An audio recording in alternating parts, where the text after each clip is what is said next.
History has given us some interesting moments. It's also been filled with many bizarre stories that have baffled even the world's best researchers. Most of these stories have remained unsolved, but some do eventually end up getting cracked. One recent story that made the news was that of Ryle Gordon and his stepfather Chris Tumbeck. Their story was featured around the world because they discovered a missing woman by mistake.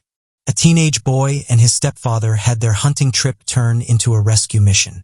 This was after spotting a help sign etched on a dirt road near Hayden in Idaho. Rold Gordon, who was at the time 15 years old, and his stepfather Chris Tumbeck were on a hunting trip heading to that day's last trail on Saturday at around 4:30 p.m. While out at their spot, something caught their eye. They noticed that there was a help sign and figured it could have been written by a local lady who'd been reported missing for 2 days.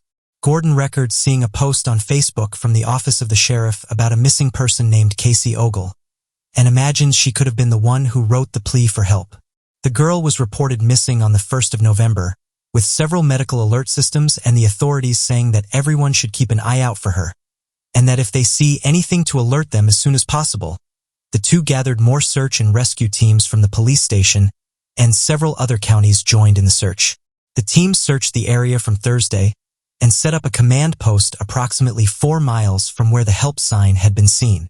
Gordon and his stepfather found a teenage girl after walking slightly further up the trail, and immediately went down to alert the rescue team at the command center. Gordon said that the ambulance had followed them up there. They said that they could hear someone speaking quietly. Thinking it could have been the girl, one of the members shouted hello to the individual, and she responded by saying, "Help." The members found her beside a small fire that was next to a tree. The teenage girl was not far from Gordon and his stepfather's cabin. According to Gordon's report, they found a can of nuts that was open. Some used matches in their missing sleeping bag which Ogle was sleeping in. Reports from the sheriff later reported that Ogle went into hospital and was under medication, and was getting on well. The stepfather said that he was happy that he found the girl and that she's doing better, with the police station saying the following: "She appears to be in relatively good condition and is being cared for by medical personnel on the scene." Another interesting story that's baffled researchers is who was the man in the eye mask. One of France's greatest mysteries is that of the man in the eye mask. For over 350 years, it's not known who this mysterious figure is. However, Paul Sonio has claimed that he's figured out the mystery. During the reign of King Louis XIV, a mystery man spent his time in various jails across France. No one knew who this individual was, or why he was even in jail in the first place. This has caused many books to be written about the figure, and the story even inspired a movie. Theories were put forward if the person even existed. However, researchers have said that this person was very much real. After countless hours of research, a number of different individuals were put forward to try and put an end to the mystery. However, none of these added up. Paul Sonio then decided to take a look at the case and thinks that he was able to unravel the mystery of the individual. The Iron Mask Man was arrested in 1669 and spent over 30 years in prison. This was until his passing in 1703. According to Sonio, the identity of the man has long been a mystery, and this was because he hid his face for the majority of his life, even throughout his time in prison. According to Sonio, the man in the eye mask was Duggar. One mystery that remains, though, is why he was behind bars in the first place. He turned out to be the valet for France's principal minister. It's reported that he got into a heated argument over stolen money, saying that some of it had been taken from the Queen of England. This angered people around him as he was soon arrested, and told that if he spoke to anyone about this, his life would come to an end. There is still some confusion over who this individual is and what they wore on their face. Some researchers have said that he didn't even wear iron, but instead actually wore leather or velvet. One theory that has some support is that the man behind the mask was the brother of King Louis XIV. Regardless, most researchers are of the opinion that the man behind the mask is still unknown. The last story in this video is who is Cyberanogen. Many of you may not have heard of this individual. They go by the name of Cyberanogen, and those who have researched them have said they're an unidentified teenage hacker. They made the news in 2016, as they breached several Russian databases to avenge the shoot-down of the Malaysian airline flight that occurred in the year of 2014. The teenager who calls himself Cyberanakin is a reference to the Star Wars character of the same name. In February 2016, he claimed on a post on Reddit that he was responsible for hacking many Russian databases, among them the Moscow Institute of Physics and Technology. Reportedly later on the leaked databases of various Russian government websites. In March 2016, Cyberanakin hacked the databases of KMRU, an email and news portal in Russia, and also a gaming company in Russia called the Nival Networks, which were confirmed to be legitimate by Troy Hunt, a researcher of computer security who maintains the Have I Been Pound, which offers a service that checks if its users are victims of data breaches. According to Hunt, after his independent analysis of the data, there are 1.5 million victims. Apart from emails and passwords that were encrypted, the database that was hacked reveals login secret questions and answers in plain text, implying that anyone who has access to the data can hack onto the email addresses of any victim and pretend to be them. Their database is also said to contain birthdays, other email addresses, and geological locations of the victims. KMRIU refused to respond to emails that request them to comment on the attacks. The Nival Networks database is also said to contain the same data bursts, usernames and full names, gender, and email addresses. They also declined to respond to emails requesting them to make comments on the attacks. Cyberanakin said in subsequent interviews with Vice Media Motherboard, an online news outlet, that he had the Russian databases to get even with the Russians for causing the crash of the Malaysian airline flight and watched them for not being able to defend themselves against cyber attacks. It's widely believed that the crash was caused by missiles shot by rebels who were pro-Russian, or maybe even the Russian soldiers. Anakin also said in his frustrations that Russia began the space age a long time ago by the missions of Sputnik and Vostok, saying that the Russians deceive people, and as a result do not deserve the achievements of two space missions, which were done by the Soviet Union in the 1950s and 1960s by the Russian Federation's predecessor state. He said that if time travel was real, he would love to go back in time and undo the achievements. As part of an Olympic truce, he purportedly suspended his Russian hacking attacks during the Summer Olympics of 2016. After the Kim Jong-nam assassination, Cyberanakin took advantage of a small fault in the propaganda website of North Korea, which was linked in terror to a Twitter account that did not exist.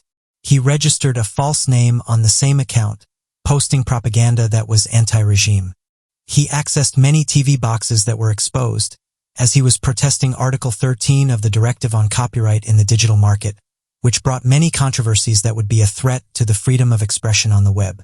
Those against were saying that the rules were not clear, and that individuals that covered music or drew images that they didn't own, or even featured images on their channel they didn't own, could come under fire. Team YouTube said the following about the new law.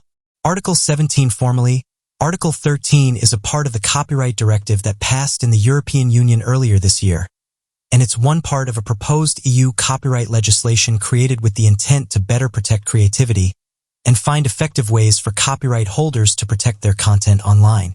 However, it's just been announced that the United Kingdom has been this law and will no longer be going forward with it. However, it certainly shows the many websites out there with loopholes, exposing their users to cybercrimes, making them easy targets for hackers who attack with or without a cause. In the last few decades, there have been countless amounts of discoveries, some of which have given us an insight into our past. However, some of these discoveries are found in the most unlikely places, making researchers question how they ended up there in the first place. Dorset is a beautiful county in the southwest of England, known for its cliffs that every year throws out many ancient fossils. The Jurassic Coast is one of the most famous that can be found in Dorset, and every year hundreds of thousands of people visit this region in the hopes of uncovering an ancient relic. While in Dorthart, a team of archaeologists uncovered something eerie while excavating some land. This was in preparation for a road. To be specific, it was in the month of June 2009 when the archaeologists discovered a grave. Further research showed them that the grave was of different people, and they'd been later arrested in this one spot. Skeletons and skulls were found in separate graves, which suggested that the people passed away without their heads. They were beheaded before buried. The counting of the skeletons revealed the number to be 54, while the skulls were 51. Seeing these people in such a manner within an abandoned quarry brought many questions to the mind, and was also quite distressing to think how they got in this situation. The archaeologists then tried to figure out why these people were later arrested, and what their final moments would have been like. This discovery, although grim in some people's eyes, brought a series of scientific findings from researchers, scientists, and archaeologists. Their findings revealed the skulls belonged to Vikings from Northern Europe. It's theorized by the team that these individuals would have likely traveled from Norway, Denmark, and Sweden, most likely in the hopes of wanting a better life for themselves and their families. We've heard of the stories of Vikings being tough and raiding other nations' codes. But what some may not be aware of is most of them brought families to Britain looking for land to farm. Good farmland couldn't be found in their own countries. The parts of Britain where most Vikings settled were northern Scotland and eastern England. When people picture the Vikings, we usually imagine them as giant men hurling around anything they can get their hands on. But recent discoveries may disprove this. After finding out who the people were, the team's next goal was to find out why they were here and what their reason was for passing away. However, after some tests were conducted, the researchers struggled to come to a definitive answer. They were able to put the date of their passing between the 5th and 6th century. If this is right, this would mean the individuals were around during the Middle Ages. The people found in the grave were all men between the ages of 20 and 25 years old, and only a few out of the 55 skeletons were believed to be in their 30s and above. A critical look at the skeletons and skulls by scientists revealed no torturable wounds, apart from the wound at the spot between the skull and neck, which was believed to have occurred when they were being executed. Interestingly, this has given researchers another look into the Viking life, with some saying that not all of them were military men. Rather, they may have been captured from their homes or during a conflict. History has a record of a conflict between Anglo-Saxons and Viking invaders, and we might assume these dismembered humans were the product of such conflict. Another finding of the mass grave is that no clothes were sighted at this bond. We can therefore imagine that these people were stripped of all their clothing before they met their final fates. Another interesting discovery is that of St. Mary's Chapel prison witches. A Christian church built solely for worship had taken the law into its own hands and started to imprison people. A church was built in the outskirts of Aberdeen in the 15th century, and the main reason for the building was to provide a place for worship for Catholic men and women at the time. Inside the church was a chapel that housed Catholic women who needed a quiet place to worship. The chapel also served as a place for meditation for these Catholic women, as the place was peaceful and quiet. This practice continued in the church for many years, up until people of a different faith dominated the church. At that moment, many rules started to be implemented, and the place as a whole changed. The church named St. Nicholas became a Protestant church, and the once peaceful St. Mary's Chapel became a shadow of itself. Towards the end of the 16th century, the chapel had been turned into a prison for suspected witches.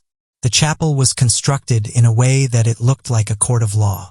Inside this chapel, suspected witches were turned to prisoners. They were chained to a wall without giving the benefit of a trial, and executed if found guilty by a non-governmental rule of law. A visit to the chapel now would reveal a long iron rod embedded into the wall. History has it the 2-inch arm rods were used in holding the prisoners, having their hands tied together with a chain, which some researchers have said would have been painful. In the year 1597, the story of the popular Scottish hunt revealed that most people executed for witchcraft inside the St. Mary's Chapel were women. The figure has been 23 women and a single man. The next question was, were these people executed inside the church? The findings reveal the prisoners would be taken away from the chapel and taken to an unknown place, as their fate would be covered with a blindfold. They would be executed at this unknown location and then placed inside in nearby pins. This act was what the chapel was known for amongst the locals in the city of Aberdeen. The man who was the only male killed for witchcraft in the chapel was believed to be suffering from mental illness. The reason has been that he was convicted for his words and not his actions. The man claimed he was controlling Satan with just 2 words, and he also claimed to be having an affair with the Queen of Elves. All of these were not proven to be found, but he was still convicted for witchcraft. Apart from the man, there's beliefs that the majority of the women that were convicted in the chapel for witchcraft were innocent. The chapel was convicting and executing prisoners based on hearsay, emotional thought, and what the judges felt was right or wrong. People in the city were lying against anybody they had grudges with, just so they could witness the person being convicted for witchcraft. Sadly, during these times many wouldn't have had much of a choice as to their fate, as even a stumble of wording could have caused those around you to think you were a witch or practicing witchcraft. As of today, it's believed by many researchers that the majority of witch cases were false. Although some did practice witchcraft, a very high percentage of them were innocent people who were trialed for crimes they never committed or placed on trial because someone didn't like them. Many innocent lives were lost during the witch trials, and unfortunately it's just another point in history where a large amount of humans were carrying out evil acts. Another interesting discovery is that of a medieval skeleton entangled in tree roots. There was an old big tree in Stiglo County, one of the counties in Ireland. Winters in Ireland usually come with big storms, and during one of these storms a large 250-year-old tree fell to the ground. Although this is normal, what isn't normal is what the researchers found at the scene. Inside the tree roots was that of a skeleton, and immediately a team was brought in to try and unravel the mystery. By measuring the amount of radiocarbon, the scientists were able to say the bones were that of a male, and that he would have been buried around the age of 17 or 20 years old. The archaeologists have found who the person is. Next is to find when and why.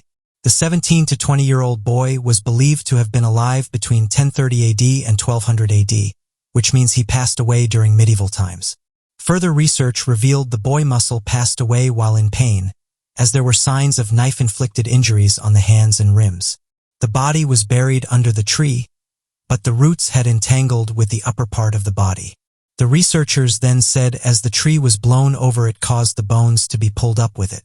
So what do you make of these discoveries? More than 70% of the world is ocean, a wide, deep and vast water coverage that is still unexplored, unknown and unseen. It can be very dangerous to humans and has been a setting for some of the most incredible and dramatic instances of disappearance, discovery and survival in all of history. So today, here at Unexplained Mysteries, we'll be taking a look at these 5 ocean discoveries. Terry Jo Duperrault. This first incident involves that of an 11-year-old who stayed adrift for days after losing her whole family. In November 1961, an 11-year-old girl was left alone on a sinking ship after the lives of her immediate family were taken away. She had to fight for her life for 4 days adrift on the sea and scorching sun with nothing, no food or fresh water. Even though she was aware of that night's incident, she was still not able to talk about it until a psychologist and friend, Richard Logan, proposing using truth serum to help her give an account of what happened on the fateful night. Here is the account of what happened on that night Terry Jo lost her family. The family of Dr. Duperrault, him, his wife, his son, and his 2 daughters, one of them being Terry Jo, boarded a 60-foot ship in Florida. A former airline stewardess acting as the cook. On the night of the 12th of November 1961, Terry Jo was woken up by screams from the deck. She found the lifeless bodies of her mother and brother in a blood pool. She ran back to the main deck and realized that Harvey, the ship captain, was advancing towards her, about to take her life next. On asking Harvey what had transpired, he slapped her and shouted her to go below the decks. Terry Jo picked up on the smell of oil and water leaking from the floor. Harvey had come into the cabin with a gun and left after the water level had reached Terry Jo's bed. After realizing that Harvey had left, she went back on top of the deck and noticed the dinghy had detached. So she jumped off the deck to catch it and escaped. After staying adrift for days with nothing, a Greek freighter, Captain Theo, saw her and rescued her. It's believed that Harvey had planned to take his wife's life, her double indemnity insurance worth $20,000, and eliminated Dr. DuPont's family so that there would be no witnesses. Harvey was found in the dinghy 3 days earlier and gave a different account of events, but after realizing that Terry Jo was still alive, he checked into a motel with a false identity and took his own life. Aldi novel Adilang. Another interesting story is that of an Indonesian teenager who survived for about 7 weeks adrift in a wooden hut that floated in the ocean. Aldi novel Adilang endured a terrifying ocean journey when the fishing hut he was in broke free from its moorings, drifting about 1,200 miles into the ocean. Even though his unlikely survival was seen as remarkable, Lang was used to extreme isolation and hardship. Lang, who was then 19 according to several sources, was employed on a lonely job of being a lighter on a wooden romping that was used to attract fish moored almost 78 miles from the coast of North Sulawesi, Indonesia. For several months at a time he would stay in isolation doing his job, with only a walkie-talkie and weekly supplies when someone would come to collect the fish haul and top up the food, gas, water, and fuel for the generator. When the moorings rope broke, sending the raft adrift, no supplies came and he ran out of food and water in the first week. He depended on rain for water, and when it did not rain, he had to soak his clothes in the seawater and squeeze them out to have some drinking water. He cooked fish from the ocean, and when his cooking gas ran out, he would burn parts of the raft's wooden frame to make a fire. Passed by Lang in Guam waters. And even though Arpeggio's crew did not notice his small wooden hut, Lang succeeded in hailing them on his radio. They rescued him, took him to Japan, and later reunited him with his Indonesian family. Brazilian Atlantis. Geologists from Brazil have discovered granite rocks that could be pieces of a continent which sunk over 100 million years ago, during the formation of the Atlantic Ocean when Africa and South America separated. A senior official in the Brazil Geology Service, Roberto Ventura Santos, confirmed that samples of granite believed to be a continental rock were found during dredging operations that were performed 2 years ago in Rio Grande elevation area. Roberto went to say that they were almost certain that the rocks could be Brazilian Atlantis. But further research would need to be done to ascertain this when they drill the area to retrieve more rock samples.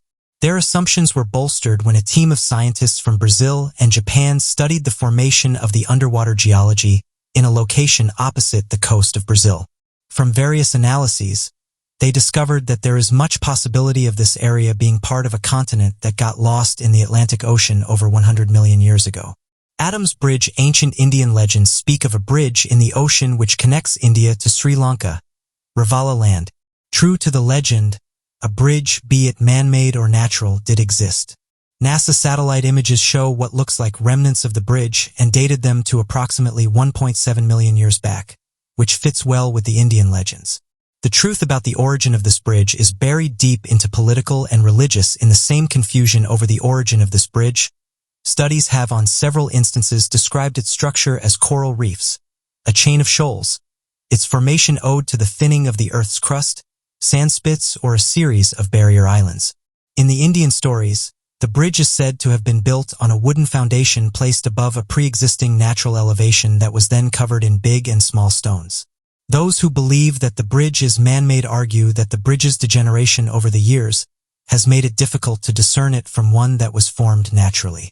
The first map to refer to this area as the Adams Bridge was prepared in 1804 by a British cartographer about an Abrahamic myth, which stated that Adam used this bridge to get to a mountain that the British referred to as Adam's Peak, where he stood repenting for 1,000 years, leaving a large hollow footprint mark. The 18.6-mile-long bridge that is separating the Gulf of Manna from Pauxate is reported to have been passable until the 15th century, when storms made the channel even deeper. Some have intended to destroy the remaining parts of this bridge to open up a shin channel, but this has been disputed by others on grounds that it is an important heritage structure. Reports of unidentified submerged objects, USOS reports on USOs, are not new. They go back many years and sometimes come from very credible sources. In one incident that the former U.S. Navy Commander David Frere narrated is seeing a dark mass underwater while they were retrieving a drone for flying practice and described it as a big mass kind of circular. The second time the pilot saw the dark mass, a practice torpedo that the pilot had been sent to recover was sucked down into the ocean in the presence of underwater mass, never to be seen again. In another interview, Frere revealed that a 79-year-old lady reached out to him after his sighting went public, reporting that her father, who was a former naval officer, showed her a telegram which stated that unidentified objects had been seen going in and out of the water. In January 1965, Captain Bruce Cathay, a DC-3 pilot in North Island, spotted a USO and described it as a metallic, streamlined, and symmetrical in shape, approximately 100 feet long and 15 feet on its widest part. The New Zealand Navy told Captain Cathay that no submarine could have been in that area. In January 1968, several eyewitnesses reported seeing a large, disk-like object hovering over that they could see the object from the coast with binoculars. Between 1957 and 1968, a Brazilian scientist, Dr. Rubens J. Vilela, was startled by something that came roaring out of the sea through almost 37 feet of ice, going up to the sky like a silver bullet. Other witnesses saw blocks of ice that had been thrown into the air falling all around, and the water was rolling and boiling with a lot of steam coming from both the hole and the ice that was falling. In 1974, 2 witnesses in Orna Beach, North Island reported seeing a very dark object protruding from the water, appearing to have smaller dots flying around it, and assumed that they were helicopters circling a submarine. The object was described as being approximately 1 thumb wide when submerged and 10 thumbs wide when in the air. But what do you make of these incredible ocean discoveries? It's no secret that space is vast, and every year researchers do an amazing job at making new discoveries. Every year scientists from around the world reveal their latest discoveries, and some of these have brought us one step closer to answering some of the biggest questions in regards to our universe. Interestingly, one of these discoveries goes by the name of Niku. Astronomers came to know of the existence of a faraway minor planet which they named Niku, whose orbit is tilted at 110 degrees to other planets. For many years now, scientists have been getting hints of the possible existence of a mysterious planet or object far away in the solar system. New studies suggest there is still much to be uncovered in the cold and dark extremes beyond Neptune, and they say this because every so often, they pick up on objects that are out in these regions, and some of these objects are currently unknown to science. A strange new object has been discovered, with scientists saying it's almost 124 miles in diameter, has a strange tilted orbit that is positioning it up above the normal orbital disk of the solar system, and that it also has the ability to sneak past some of our best equipment. The scientists discovered this mysterious planet and called it Niku, which translated means rebellious, and considering that it orbits the sun in a direction that is opposite to many other objects in the solar system, researchers thought the name was fitting. They suggest that Niku has been forced into this mysterious orbit by a much larger object, and they say this larger object orbits beyond Neptune.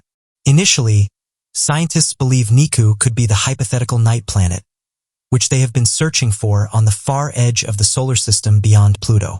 One of the theories is that the gravity of a large object is affecting the exoplanet Niku, making it orbit at an angle different to other planets. According to analysis, all the theories that have attempted to explain Niku's orbiting are problematic. Astronomers suggest that Niku and its tiny worlds are too close to the solar system to have been forcefully thrown out of orbit by another small planet like Ceres or Pluto. Evidence to support this, however, has not been found, leaving them baffled out the possibility of a mysterious celestial body that is yet to be fully understood. To Matthew Holloman, an astrophysicist in the Harvard-Smithsonian Center for Astrophysics, is one of the first people who picked up on Niku and went on to say there's still a lot to learn about this mysterious object and that there are other celestial bodies out in our solar system just waiting to be discovered. Niku is approximately 160,000 times fainter than Neptune, and scientists estimate it to be 11 times smaller than Pluto.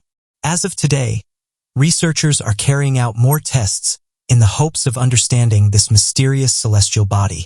Another interesting discovery is that of HD 189733b. Researchers have revealed there's a planet similar to Earth located around 63 light-years away.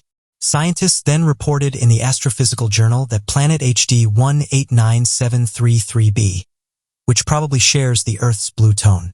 Seemingly that is all the planet shares with our planet, since it has no signs of supporting life or any other features that are similar to Earth. HD 189733b is one of the planets that's closest to us, located just outside of the solar system. Researchers have estimated it orbits at 372 trillion miles away from Earth, and that it's almost as big as Jupiter, having just over 13% more mass than Jupiter. At 2.8 million miles away from the Sun, this planet is super hot and has been referred to as a hot Jupiter.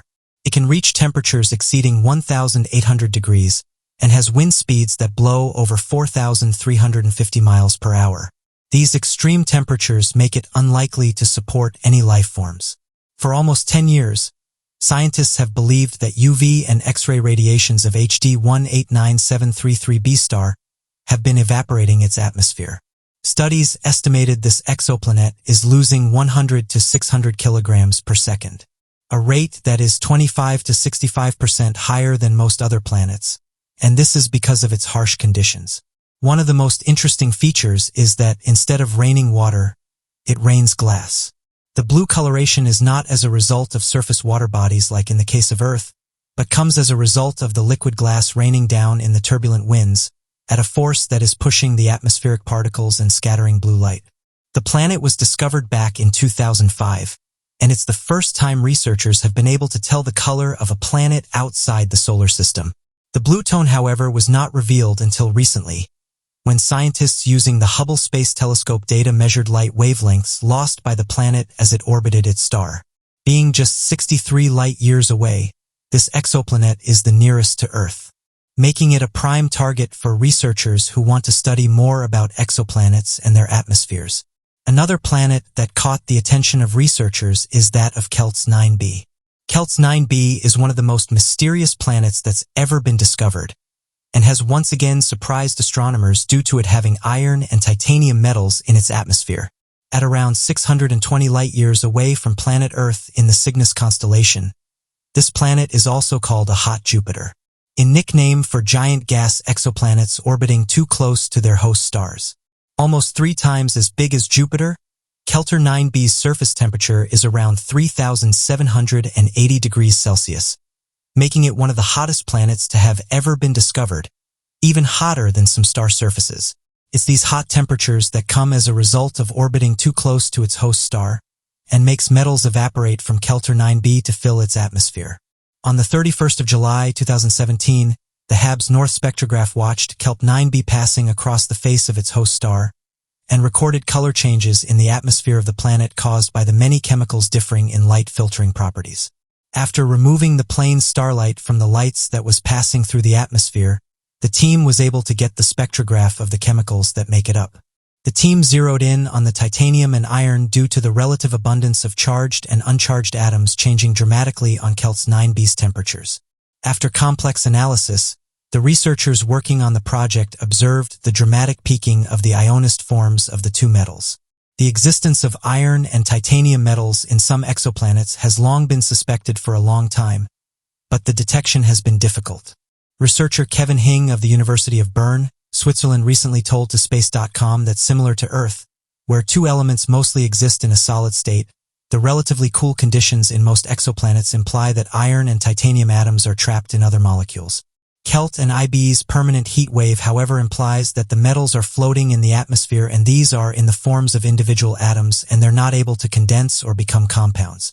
Even though this is the first time iron has been detected in the atmosphere of an exoplanet, titanium has previously been detected existing as titanium dioxide in another hot Jupiter, Kepler-13b. Celts 9b is, however, the first time titanium has been detected as an element in an atmosphere. The planet's atmosphere has also been reported to contain hydrogen, which was identified easily compared to the complex analysis involved in the detection of titanium and ice. Studies done in July found out that hydrogen on Celts 9b is boiling, leading to the assumptions that its steaming could be driving the heavy metals higher into the planet's atmosphere, making them easier to detect. Astronomers are still studying the atmosphere of Celts 9b, hoping to discover other metals. The complex analysis used to study the metals in this atmosphere could be applied in the identification of obscure components in other planets' atmospheres. Another mysterious planet is that of WASP 121b. In 2015, astronomers discovered a hot exoplanet approximately 900 light-years away from Earth. The exoplanet, which is around 1.8 times of Jupiter's mass, orbits so near to its star that once again it's another planet that has a hot surface, with researchers estimating it reaches over 2,500 degrees Celsius. As a result of its star's gravity, whilst the 121b's shape has been distorted to being oblong, like the shape of an American football, the Hubble Space Telescope detected iron and magnesium gases streaming away from the hot Jupiter. It's evident that this planet's atmosphere is too hot, and so iron and magnesium remains in a gas state, streaming to the upper atmosphere where they interact with the planet's magnetic field. This is so far away that they're no longer bound to the planet's gravitational pull. The gases may be escaping partially due to the big size of the planet, which has made its force of gravity relatively weak. Researcher David Singh of Johns Hopkins University in Baltimore said this is the first time gases have been seen escaping from a hot Jupiter exoplanet. This could be happening because they are far much hotter when compared to the Sun, and UV light from the star is heating the planet's upper atmosphere. According to Singh, the iron and magnesium gas streaming away from the planets may also heat the planet's atmosphere even further. This is not only severely affecting the planet's atmosphere, but also the planet itself, almost reaching a point where the star's gravity could rip it apart. At the moment, it's been stretched into an oblong shape. Whilst P121b is a rare, mysterious hot Jupiter exoplanet that's so close to its star, and has given researchers a fascinating insight into how these types of planets act under certain conditions. So what do you make of these interesting discoveries? The discovery of the massive underground tomb holding hundreds of full-body figures crafted to match a standing army, known as the Chinese Terracotta Army, made headlines from around the world, and has been one of the lead discoveries in that of ancient Chinese dynasties. Known as the first emperor, it's known that he wanted to live an immortal life, and some have agreed he achieved this with what he left behind. Reminding many in the modern day how important and powerful he was, although his physical body is no more, he is still being taught about today in the form of the Terracotta Army. The first Chinese emperor founded the Qin dynasty after becoming a king of Qin stains, in unifying the whole of China. When the emperor landed the throne, he had many ideas he wanted to carry out, and one of these was that he wanted to create a life in which he would be remembered forever. So he had the most skilled individuals create soldiers, horses, and chariots, each being a life sign. Some history reports claim these 7,000 soldiers, 600 horses, and 100 chariots were buried, so they can act as a servant of protection for the king in the afterlife. Some reports claim the molded clades were used as a form of ritual for the king, and not for the afterlife but for the present world. History has made it known the emperor passed away in 210 BCE, which made it obvious he didn't live a long life. Despite his short moment on the throne, he was in charge when the Great Wall of China was built. Researchers and archaeologists have come forward and said the Great Wall of China is one of the most impressive feats in history. The molded clay soldiers are very detailed, along with the horses and chariots which some believe would have taken many hours to create. Interestingly, the emperor was discovered back in 1974 by a group of farmers. The discovery of the Terracotta Army shed light on the ancient life of people of China. Weapons and armors used by the soldiers were also discovered, and this gave researchers an amazing insight into what life would have been like during that era. It's not very often that archaeologists come across such an amazing discovery. The mausoleum in which the Terracotta Army was found is believed to have been built during the tenure of the emperor. This attests to the reports from some people who claim the king gathered the Terracotta Army from an immortal life. The emperor was 13 years old when over 700,000 workers built the mausoleum. The group of farmers behind the discovery said they were digging wells for water at a place near the tomb of the emperor. And while doing this, they came across some interesting figures. These farmers reported the presence of fragments of bricks and roofing tiles. This and other reports prompted some archaeologists from China to take a look at it, and they ended up unearthing the largest clay army in the history of mankind. The mausoleum is large enough to accommodate a football pitch, being 35 to 60 square kilometers. The United Nations Educational, Scientific, and Cultural Organization has turned the site where the emperor was buried with his Terracotta Army to a heritage site. Although the Terracotta Army has been revealed, the tomb remains untouched to date. The reason behind leaving the tomb may be the number of riches believed to be embedded within, which some archaeologists believe should be left alone for the long-gone king. However, others have said they don't want to open it in fear of an ancient curse, and say that once opened it will be unleashed upon anyone of whom opens the tomb, as well as the never-ending level of booby traps that will be set off. Some have compared this to the tomb of King Tutankhamun, in which after archaeologists opened the tomb mysteriously, each person on the expedition started to pass away from mysterious causes. Whatever you believe is an incredible story. I'm one that has left archaeologists and researchers speeches.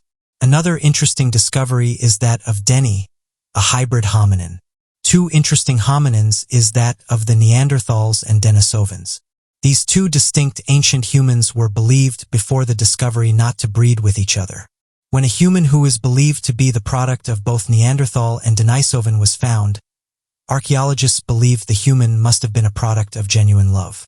Scientists who were digging in a cave at the Altai Mountains found a series of bone fragments believed to be that of an ancient humans. Further research proved that the bone was that of a Homo species. Pending the discovery of the bone fragments, scientists have no clear picture of what Denisovans are, what their way of life was, and what they looked like. From the thickness of the bone, scientists were able to figure out the human passed away at a very young age, most probably around 13 years old. Further research proved the bone's DNA to be that of a Neanderthal and a Denisovan. This is where the name originated from. The scientists tagged the hybrid hominin who was proved to be a girl as Deni or Denisova. This discovery also proved to scientists that over 90,000 years ago, the Denisovans and Neanderthals lived peacefully together and interbred. A certain part of the report claimed that modern-day humans also lived with the hominins and bred together. This report concluded that Deni was given birth to from a dinosaur mother and a Neanderthal father and happened out of peaceful coexistence and not out of unusual, uncommon hybrid love. A researcher on Deni said that she probably lived at a place where is now modern-day Siberia. The cause of her death is not known. A 13-year-old bone, which must have been a bone from her leg or arm, coupled with 4 other bones found believed to be that of hominins, have still not given scientists a clear picture of who and what Neanderthals and Denisovans are. 3 teeth, a small finger bone, and Deni's bone are the only things discovered by scientists. One thing that researchers have picked up on is that Denisovans contained an unusual piece of DNA that seemed to have come from yet another group. This discovery has now confused scientists even more, as it could mean it belongs to an entirely new species of hominin, as yet unknown to science. Alternatively, it could be our first genetic record of one of the many species known only from their fossils. After years of study, researchers have been able to find out that Denisovans and Neanderthals split from Homo sapiens around 650,000 years ago and diverged from each other around 200,000 years later. What's interesting, though, is that nobody knows what Denisovans look like. On top of this, it's now thought they shared a close relationship with a mysterious species. It's thought that new excavations are going to be carried out in these regions to try and find more material to study. If scientists are able to locate material of this new species of hominid, it could give us a great idea of what life would have looked like hundreds of thousands of years ago. Another ancient discovery is that of the Phalos combat agate. An interesting stone was discovered which depicted combat. The stone was found in a Greek tomb that was filled with treasures. Among all the treasures found in this Greek tomb, the precious stone is considered to be the most significant work of art to date. The stone, which has been tagged the Phalos combat agate, is less than 2 inches wide and shows a battle. Despite how small the stone is, art professionals can't deny the fact that the stone might change the way we think of and see art. From the University of Cincinnati, the senior staff has said the carving is one of the most impressive they have seen. The combat agate was made by the Minoans, and the stone has proved that these people were very knowledgeable. The Minoans have been credited as knowing more about human anatomy and movement, which is a characteristic of someone with great knowledge and ability about representing art. The gemstone has shown how intelligent the people of Greece were. A closer look at the piece showed an inscription of a warrior fighting 2 enemies.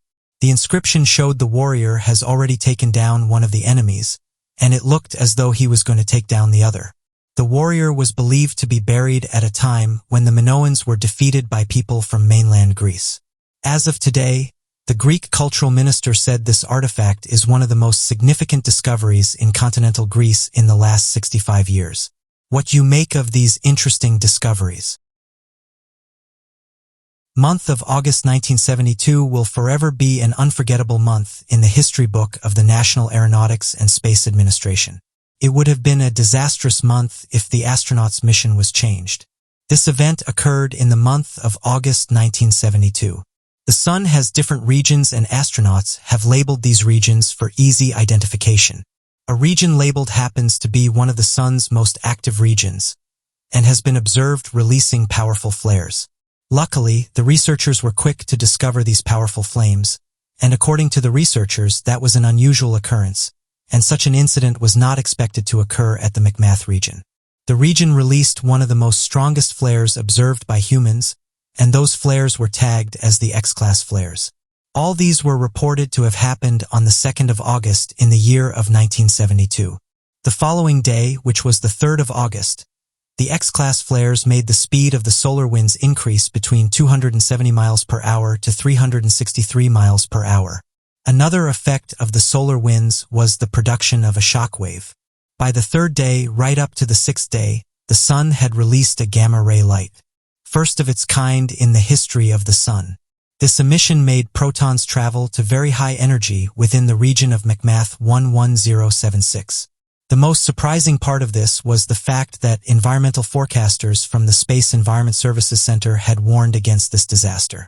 With the aid of their advanced technology, the forecasters had issued a warning on the day the X-class flares were released, saying that the sun might release powerful flares that may affect the Earth. The whole world believed their words on the 3rd of August when auroras were seen in America. This effect attracted the attention of big media firms who broadcasted the news. Some of the events that happened due to the solar flares were a surge in voltage, which a cable network AT&T reported in Chicago. There was a shutdown in telephone services in Iowa. Apart from America, the Canadian government also reported that solar flares had damaged a lot of their system components and telecommunication. All of these wouldn't have mattered if astronauts were in space during the solar flares. The National Aeronautics and Space Administration released a statement that the storm happened without any casualties. It was reported that the Apollo 16, which was part of the 2 Apollo missions, had less space for Earth. And luckily this was 3 months before the storm. The second Apollo, Apollo 17, was scheduled to travel in December, so the storm had occurred at just the right time. NASA further explained that if any of the Apollo crew were in space when the storm happened, the radiation that person would be exposed to would have been 10 times the amount of radiation a human was meant to experience in their lifetime. This has made NASA start devising means of building a modern spaceship, in which if such flares were to happen again and an astronaut is caught in between, there would be little or no effect on the astronauts. One interesting story that's been reported is that the moon rang like a bell during Apollo 12. Over the years, there have been reports that the moon does have its very own sound, with few astronauts coming forward and describing what they heard while close to the lunar surface. A particular set of astronauts were on a mission in space between the year of 1972 and 1977. Between these years, astronomers installed ground motion instruments, known as seismometers, on the moon so they could have recordings of the moon's activities. This included things like shakes, and these occur when energy is released on the surface of the moon. The seismometer recorded the moonquakes, and the report came out that the moon makes a sound that can be likened to a bell. This report by the astronomers backs up the report by the crew of Apollo 12. Apollo 12 was to be on the moon between the later months of the year 1969 and the early months of the year 1970. History has it that Apollo 12 crashed a spacecraft onto the moon's surface. When energy is released, it causes the moon to shake. The Apollo 12 team reported that the crash led to the ringing on the moon, and that this happened for around an hour. This ringing was first reported by Apollo 12, and they said it sounded like a bell. The sound of the moon soon brought forward many questions. One of those is the moon hollow? When Apollo 12 first heard the sound of the moon, they claimed it may have been because of this reason. Ever since the moonquakes in the year of 1972, it's been estimated that 28 moonquakes occurred before the end of the year in 1977. This was reported by the astronomers after they collected the data. All the shakes on the moon came with a sound, and the sound was not different from each other. Is one of the reasons why the Hollywood theory started to take off. The presence of moonquakes was a sudden finding from seismometers put on the moon by Apollo astronauts from 1969 to 1972. In the course of the Apollo 11, 12, 13, 14, and 16 missions to the moon, astronauts set the seismometer instruments on the surface of the moon. Aside from the Apollo 11 seismometer that functioned for only 3 weeks, the remaining 4 seismometers were able to document almost 30 shallow moonquakes between 1969 and 1977. The quakes on the moon fluctuate between 2 and 5, meaning that it's between very minor to moderate. These instruments worked perfectly until they were turned off in 1977. 4 categories of moonquakes were recorded by the instruments, and they are as follows. which are as a result of Earth's gravitational tug on the Moon's interior, around 434 to 700 kilometers from the surface, which is similar to how the water on the Earth brings about tides due to the Moon's gravitational pull. Meteorite impact on the Moon. Thermal moonquakes caused by the expansion of the Moon's fragile crust after it experiences sunlight after 2 weeks of the lunar night. Shadow moonquakes occur between 50 to 220 kilometers, or 31 to 155 miles beneath the Moon's surface. A recent discovery shows that the major reason for the moonquakes is because the Moon is shrinking. Just as a grape shrinks to raisin, the Moon's surface also crumbles, but the result in the surface differs. Unlike the grape, the fragile Moon's surface crust breaks, causing one segment of crust to be pushed up over a neighboring pond. The cause of the shrink is linked to the cooling of the interior, which has caused the Moon to have diminished by 50 meters for hundreds of millions of years. Another interesting discovery is that of ultra-diffused galaxies. When galaxies come together, they are referred to as the Virgo cluster. Thousands of galaxies form together in what is termed Virgo cluster. Approximately 1,300 galaxies are found in this space. In these clusters, they are grouped into low-luminosity galaxy and high-luminosity galaxy. Under the low-luminosity galaxy is another galaxy referred to as ultra-diffuse galaxy. This galaxy, with an extremely low luminosity, was first discovered by 2 astronomers in the year of 1984. The astronomers said there is a gas involved in the formation of stars, and this gas was lacked in ultra-diffuse galaxies. Ultra-diffuse galaxies vary when it comes to the presence of dark matter. Some of the galaxies have dark matter in abundance, or some have no dark matter at all. Apart from the Virgo cluster, there is the Leo cluster and the Coma cluster. The ultra-diffuse galaxy could be formed when galaxies collide together, and this collision would then affect the youngest of the galaxies as the gas contents would be lost. This loss of gas would then lead to galaxies with low brightness on the surface, and this is believed by some astronomers as the origin of ultra-diffuse galaxies. Common clusters has around 1,000 galaxies in it, and the ultra-diffuse galaxy is one of them. This cluster made researchers realize that the lack of gas from the ultra-diffuse galaxy is due to another cluster environment. The galaxy is stripped of the gas. There is a particular galaxy cluster that stands out from the rest due to its large group, and this galaxy is the Milky Way. This cluster is formed by galaxies of different sizes, densities, colors, and brightness. In this group, the ultra-diffuse galaxy is very faint. This made astronomers come together from different parts of the world to determine what happens when ultra-diffuse galaxies find themselves in less clustered environments like the Milky Way. The research by the astronomers showed that ultra-diffuse galaxies are on load to support the center of the galaxy. This is when they find themselves in the midst of a clustered environment. Another finding is that their absence from the center of the cluster makes them younger and reduces or removes the interstellar gas. This will prevent ultra-diffused galaxies from producing new stars at the center of the cluster. Numerous mysterious events have occurred through history, some of which are known and/or have been solved, while others remain in question.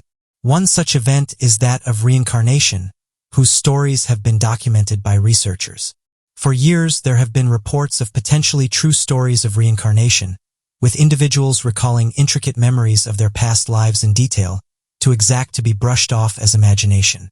While some stories of previous life recollection can be dismissed easily, these stories are full of haunting details that defy logic, have stood the test of time in their authenticity, and will leave you wondering whether reincarnation is real or not. So today, here at Unexplained Mysteries, we'll be taking a look at these 4 mysterious cases of reincarnation. The reincarnation of Dorothy Eady. Among the most fascinating reincarnation stories is that of Dorothy Eady, a woman who is believed to have been a priestess and a pharaoh's lover in her previous life many thousand years in the past. Dorothy was born into a wealthy family from England back in 1904. She led a normal life until that fateful day when she fell off the stairs, injuring her head drastically. Everyone, including doctors and her parents, thought she had lost her life. However, she later miraculously woke and her life was different. The actions of the 3-year-old were not those of an ordinary child, and her parents had noticed it. On many occasions, Dorothy demanded her parents to take her back home to Egypt. She was certain she recalled her previous life, that she was born across the sea in Pharaohland, Egypt. She also recounted astonishing details from her time as a priestess in Egypt. From the accounts that she gave, she was called Ben Treshti and served at Pharaoh Say's court. This child drove her parents crazy, and no one could explain her sudden behavior change. In one instance, when she was taken by her parents to visit the London British Museum, she acted even more strangely when they got in the Egyptian galleries, which were full of mummies and statues of Egyptian gods and goddesses. She ran towards them and started kissing their feet uncontrollably. Immediately after, she started screaming in an ancient, unfamiliar voice which shocked her parents even more. At 15 years old, as she was studying the Egyptian history, the teenager had a lucid dream with Pharaoh Seti's mummy, an encounter that resurfaced many memories of her previous life, which made her start filling out her reincarnation puzzle. All these unfolding events made Dorothy leave Christianity to embrace the polytheistic religion of ancient Egypt. Her ability to quickly learn the Egyptian symbols and hieroglyphs at the British Museum astounded her teachers, but she explained to them that she was not learning a new language, but rather recalling a language that she had forgotten. Dorothy got married to an Egyptian student she met in England and moved to Egypt, where they lived. Upon reaching Egypt, Dorothy kissed the ground, saying that she was finally home to stay. She had a son whom she named Seti. She tried very hard her whole life to put together pieces of a 1,000-year-old puzzle of her reincarnation. Egyptologists would even later go on to prove the legitimacy of Dorothy's fluency in Egyptian. After they began studying neighboring native languages that arose and evolved from Egyptian in the area, and found their slang and accents to directly mimic certain sounds, words, and pronunciations by Dorothy. This wasn't the height of her accomplishments, however, as she would later go on to help uncover many locations of ancient Egyptian sites buried beneath sand, discover secret chambers, and assist with the recovery of long-forgotten and hidden ancient Egyptian artifacts. In 1979, the New York Times wrote a piece on Dorothy that regarded her as the Western world's most intriguing and convincing modern case of reincarnation, the case of Imad Elawar. This case, which is among the earliest of Ian Stevenson's investigations, is the one he considers the strongest. Imad Elawar was born to a Druze family in Corneel Village, Lebanon, on the 21st of December 1958. As the family narrated later to Stevenson, Imad's first words were Jamia and Mahmoud at about 18 months of age. He started talking of his past life, sometimes in his sleep, saying that he was in the Bohamsi family from the Kribi village. He mentioned Jamila repeatedly, saying that she was prettier than his mother and that she wore high heels and loved red clothes. He said he owned guns, a small yellow car, a truck, and a bus. He described, in particular, a fatal accident involving a truck driving over a man and breaking both of his legs, and additional injuries that led to the loss of the man's life. Imad talked of a quarrel between the man and the truck driver, and he was thought to believe that the accident was deliberate. He also talked of a bus accident and also expressed the delight in being able to walk. Imad's father warned him against making up stories about his past life, so he stopped telling him and confided in his mum and paternal grandparents. One day, as he was walking in the streets with his grandmother, Imad recognized a stranger and told him they had been neighbors. It was later confirmed that this person was a Kribi resident, convincing Imad's parents that there could be some truth in his statements. Stevenson first interviewed Imad's parents and a member of the Bohamsi family in 1964, and later in 1968, 1969, 1972, and lastly in 1973. Imad's family recorded that Imad claimed to have been Mahmoud Bohamsi from Kribi, and that he died in a truck accident after a quarrel with the truck driver. Imad's family and Stevenson later visited Kribi village and found the house where Imad had claimed he had lived. They were able to confirm some of the facts as accurate, and Imad recognized his uncle Mahmoud and Jamali. He also recalled where he had kept his gun. From Stevenson's records, Imad's case was particularly convincing despite having a few complexities and mismatches in the accounts narrated. Parmod Sharma's story. Parmod Sharma was born on the 11th of October 1944 in India's Bisawali village. At age 2.5, he started telling his mother to no longer cook his meals as he had a wife in Moradabad, a city that was 99 miles in the northeast of Bisawali, who would cook his meals. At age 3.5, He started giving detailed accounts of his past life and businesses he owned and operated with his family members. He particularly mentioned a shop called Mohan Brothers that sold biscuits and soda water, insisting that he was one of the Mohan brothers. Parmod had been a rich trader in his previous life and constantly complained about his family's less rosy financial situation. He hated curd and advised his family not to eat it, mentioning that he had become very sick after eating it in his previous life. He also disliked being submerged in water, which relates to his report of having passed away in a bathtub. He claimed to have been married and had 1 daughter and 4 sons, whom he was eager to see. He constantly asked his parents to take him for a visit to Moradabad, and they refused, but his mother promised to take him after he learned to read. News of Parmod's recollections reached the Mira family in Moradabad and visited him in Basauli, which fit the details of his account as they owned several businesses, including one which sold biscuits and soda water. They recognized the statements given by Parmod as matching the life of their late brother, Parmanand Mira, who was also their business partner. Parmanand had passed away in 1943. He had gorged on curd and subsequently developed a chronic gastrointestinal illness and then appendicitis and peritonitis, which led to his demise. He had tried naturopathic bath treatments and had been given a bath shortly before his death.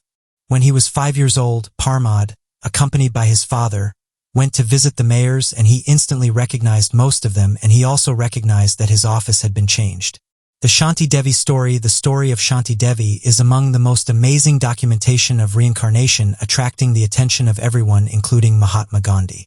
Born in India's New Delhi on the 11th of December 1926, Shanti did not speak much in her first years, unlike many young children. When she reached 4 years, however, she started speaking about her memories of another life that she lived. She said that her home was not in Delhi, but instead 93 miles away in Muthra, where she lived with her husband, and she insisted that she had to go back to her son and husband. Her parents discouraged her from speaking of her previous life, telling her to put it behind her and be concerned about the present, which annoyed her and made her run away from home to Muthra. She was found and taken back to her parents. She started speaking of her previous life during school in detail and was even able to recall the names of her husband, children, and her family, and what happened when she lost her life. She died 9 days after giving birth. This information enabled the headmaster to locate a man named Kedar Nath who had lost his wife Luji 9 years ago, 10 days after childbirth. Kedar visited Shanti and her parents using a false name, and she soon identified him as her previous life husband. Mahatma Gandhi was informed of the events and possible reincarnation, and he set up a team to investigate the story. Shanti and the team went to Mathura, where she recognized her home, the furniture layout, and even her family members. She remembered some secrets of family members that someone would only know in confidence. Shanti was also able to tell her husband that he did not keep the promises that he had made to her. She also started speaking in her local dialect. The team concluded irrefutably that Shanti Devi was a reincarnation of Lugdi Devi. Several other researchers did their independent investigations and came to the same conclusion. But what do you make of these 4 interesting accounts of reincarnation? Roads are everywhere, and interestingly, some of these have been at the center of a number of stories. One of these roads is that of the mysterious Devil's Highway, or as it's also known, Highway 666. Many have wondered why this road came to be known as the Devil's Highway, and this comes down to the many mysterious encounters people have had. This stretch of road was only created back in 2003, and in recent years many stories have made their way online about the many things people have witnessed. At the time of the conflict between the United States and Mexico in 1846, it was a simple trade route that served the Mexican nation known as the Old Spanish Way. Over time, the road had evolved, and eventually the American Association of State Highway Officials added it to the highway in 1926. Over the years, Highway 666 has been surrounded by lots of ominous events, and was thus hailed as one of the most haunted places in America. Christians are of the belief that the number reflected in 666 represents what they call the number of the beast. When this street was under its alleged evil number, many refer to it as the Devil's Highway. According to statistics, there was an unusually high number of accidents and deaths on this road when it was under the ID of 666. So many believe that anyone traveling on this road would be cursed immediately. Throughout the history of the road, every accident and death has been reflected as a situation that's occurred due to the voice of the evil that resides in the stretch of road and its surroundings. When the United States changed the name of the road to U.S. Route 491, statistics associated with accidents and deaths were drastically reduced. Many argued this was because people no longer experienced the psychological fear that something will happen to them while traveling on a road marked 666. However, some argued that the number 491 fails to attract the same evil spirits to this road, and the spirits preferred the number 666. Many consider this inexplicable phenomena quite mysterious. One of the most popular stories surrounding the mystery of this haunted highway is the reports of an ominous black sedan that appears to taunt vehicles driving along this road. Many individuals that have traveled this road have reported that once darkness falls, a strange black sedan simply appears out of nowhere, and it charges at the unsuspecting travelers. The witnesses all claim to see headlights charging behind them and gaining on them quickly no matter how fast they speed up. Many claim to have abandoned their cars just to avoid the oncoming vehicle, or some claim the car simply drives past them as if giving off a warning, and some claim the car simply disappears as soon as it gets close. Black ghostly dogs have also been reported to appear on this road, and these creatures are allegedly able to run at extremely fast speeds, or while biting the sides of your car. Another interesting story is that of someone who had the Mark 666 burned into their car. As of today, the mysterious events surrounding this road have been hard to debunk, with many saying that what they experienced was real, and they had no way of explaining what was going on. Another mysterious road is that of the Mary Angela Road in Tennessee. Tennessee has been known by many as the home to a couple of haunted places, and one of the most popular haunted sites is that of the Voodoo Village in Memphis. The Voodoo Village is located on Mary Angela Road in southwest Memphis. According to residents, the area is home to the St. Paul's Spiritual Temple and is enclosed in a large iron fence. But legends suggest there's more than just a religious service taking place here. Reports of sacrificial offerings, black magic, and ghostly apparitions suggest that Voodoo Village is full of supernatural activities. Voodoo Village is a quiet place, and in recent years there have been many stories told about it, most of which usually date back to the 1960s and 1970s. The Mary Angela Road was and is still regarded as the infamous Dark Road and is alleged to be haunted. Some believe that any outsider that steps foot into Voodoo Village will be surrounded by its residents and will not be allowed to leave. The village is referred to as a mysterious little corner of haunted Memphis. The village became popular during the 1960s. This was when fights started to break out between gangs. Since then, Voodoo Village has seen a high increase in strange events, and its reputation has only grown over the years. It consisted of 4 houses that had voodoo symbols and statues in the front gardens, and the most notable statue was that of Jesus holding a Bible with a dagger through the Bible in his hand. The village is said to be inhabited by a variety of people, and they are led by a man named Wash Harris, who was the village's chief in the 1980s. The strange fact is that Harris has still been referred to as a chief by many of the residents, and they also believe that he's a saint and he's immortal. This has raised a lot of speculation that Harris is still alive inside the village, and he's just being closely guarded by his followers. It's said that the people of Voodoo Village practice strange rituals that involves animals.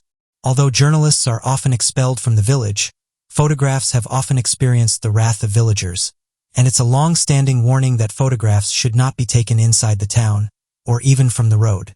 Many of those who tried were stoned and pursued from the streets by locals with machetes. Some believe that photographs are prohibited because once developed, they will reveal the ghosts of many people who have lost their lives in the village over the years. Others insist that the photographs will reveal the village's true form. It's no doubt that Voodoo Village of Memphis is a place of fear and curiosity, and many who have experienced the mysteries of the village have urged other curious travelers to stay well clear of Mary Angela Road and back away from the Voodoo Village and all its residents. Kelly Road of Pennsylvania is another road that's shrouded in mystery. Those who have gone looking for haunted roads in Pennsylvania have always ended up at Kelly Road, which is also known as Mystery Mile. As a matter of fact, Kelly Road is one of the top haunted roads in the world. It's a 1-mile stretch of road that has many mysterious stories attached to it. The road is paved and is the site of some very unexplainable events. The road has been plagued by strange events for decades. While driving on the road, docile animals have been reported to turn violent and drive people away. Their moot suddenly explodes and flares up into a violent rage. Farm animals near the road have reported to break out of their pens and cages and charge out the passing vehicles in frenzy.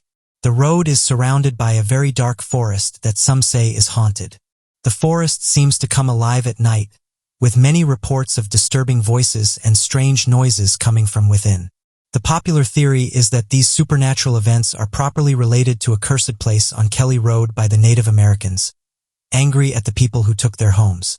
Whatever the cause may be, after reaching the 1-mile mark the complaints stop, and the paranormal activity suddenly cease to occur. There have also been reports of cult activities within the forest, and this has only increased the rumors surrounding this mystery mile. Another mysterious legend is that of the Hairy Hounds of Dartmoor. Found in Dartmoor, England resides a strip of road that's become so notorious for its number of annual accidents that a large portion of the local residents claim it to be at the center of an impossible-to-explain supernatural phenomenon. This phenomenon has become known as the Hairy Hounds of Dartmoor. The witnesses often reported that seemingly out of nowhere it would feel as if the steering wheel was being pulled in a specific direction, as if someone or something grabbed onto the steering wheel and attempted to throw them off the road. This soon led to many claiming that the accidents were the result of some ghouly figure of a pair of hands attempting to drive people off the road, a theory that would be later tested to a certain level of success. Journalist and author Rufus Ender would claim the following: "A pair of hands gripped the driving wheel, and I had to fight for control," proving that the accident could be avoided if one was aware where the hands were pulling the wheel. Shortly after driving away from the road, the hands disappeared as quickly as they first appeared, leaving Mr. Endel with the feeling that the road itself was the haunted location of the hairy hands. What do you make of these mysterious locations, and have any of you driven on them? What do you know about bravery? There will come a time in many of our lives when we will have to stand up and be brave. It's about standing up for the right thing when everything may seem against you. It's about being truthful with yourself and others around you. Bravery is about saying the right thing when you know it needs to be said and having the courage to admit when you're in the wrong. Being brave can help steer you on the right track if you've been on the wrong one. And bravery teaches us that there's nothing wrong with making mistakes as long as you own up to them and try to make things right. Over the years, many people have demonstrated this behavior, and the sad part is many of these individuals were lost to history. So today, here at Unexplained Mysteries, we'll be taking a look at 5 brave individuals and how their actions had massive consequences. The first person on this list is Jack Churchill. Jack Church went by the names of John and Jack. However, regardless of whatever you choose to call him, his story is one that has inspired many people. He was born into the family of Alec Fleming Churchill on the 16th of September 1906.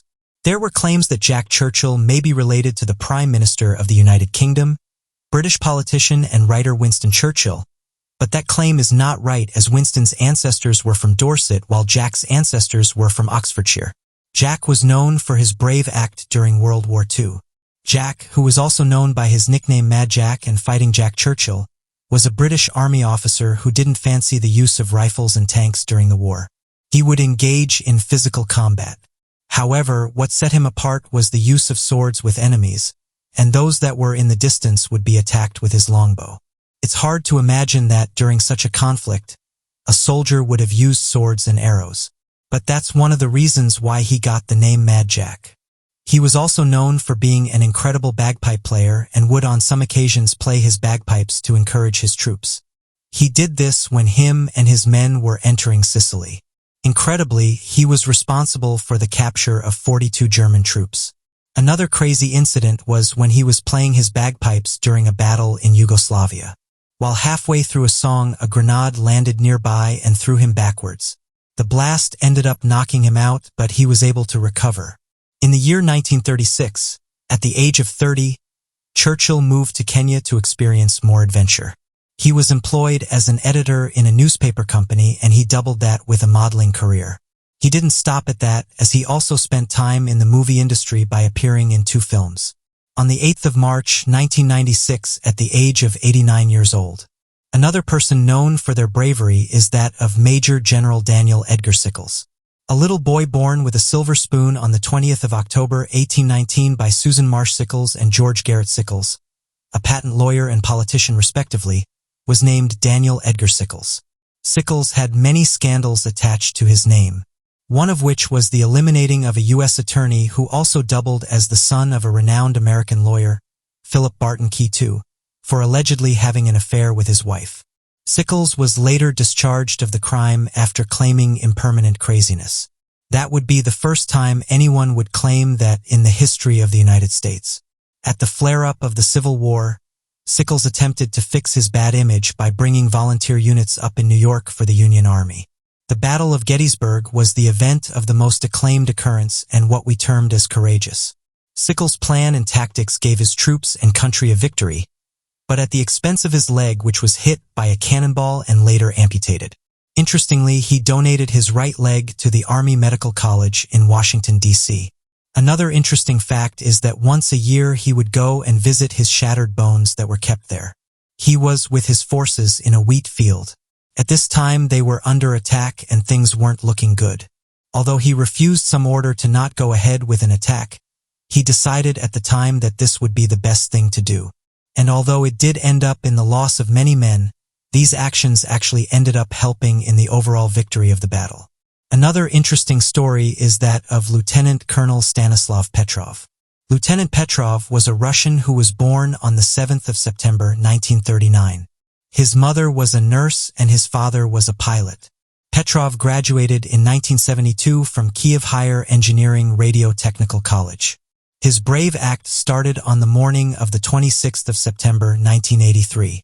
Petrov was a 44-year-old lieutenant colonel of the Soviet Air Defense Forces at that time.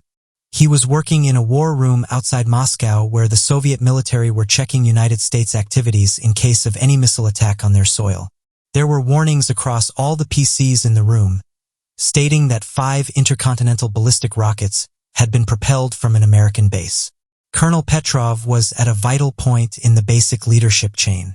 His bosses at the Natas Framework Base Camp answered to the generals of the Soviet military. Everyone but him wanted a retaliatory attack on the United States. Following 5 harrowing minutes, electronic maps and screens were blazing as Petrov held a telephone in one hand and a radio in the other, attempting to ingest surges of approaching data. Colonel Petrov concluded that the dispatch reports were most likely a false caution. Petrov proclaimed the signal wasn't right, although it was a 50-50 situation, but it was evident that he was correct. No rockets were drawing closer and the PC discovery framework was failing.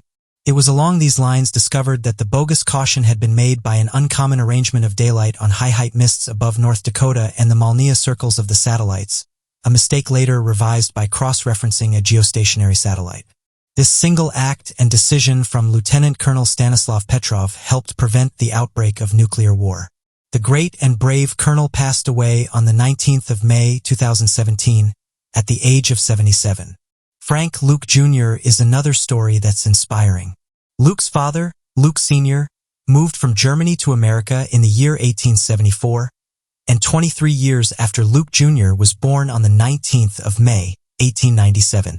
Frank Jr. joined the aviation industry, the U.S. Signal Corps, on the 25th of September 1917 and got pilot training in Texas and California. Frank belonged to an operation group of the United States Air Force located in Virginia called the 27th Aero Squadron. Something worthy of notice in Frank's attitude was his arrogance. Frank was known as always wanting to fly alone and defying orders. This made Frank to be somewhat hated by a portion of his companions and bosses.